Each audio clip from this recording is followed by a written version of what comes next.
Hi friends, ఇదిగోండి మా అమ్మ నాన్న చనిపోయి 5-6 ఇయర్స్ అవుతుంది. అమ్మ రీసెంట్గా చనిపోయారు. రీసెంట్గా 3 ఇయర్స్ అయింది అమ్మ చనిపోయి కూడా. అమ్మ నాన్న లేరు నాకు.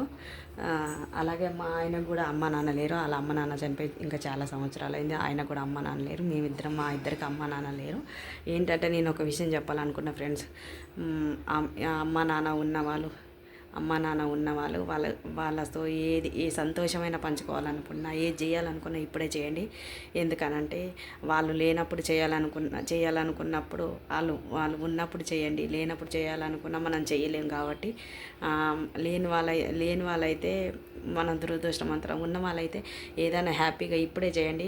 మనం చేయాలనుకున్న టైంకి వాళ్ళు మనతో ఉండరు. ఎందుకంటే అప్పుడు మనం చేయలేము. మనం చేసే పొజిషన్లో ఉన్నా కూడా వాళ్ళు మనతో ఉండరు.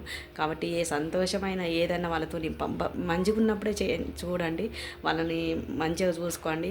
ఎందుకంటే తర్వాత మనం చేయాలనుకున్నా కూడా వాళ్ళు మనతో ఉండరు కదా ఫ్రెండ్స్. Okay friends.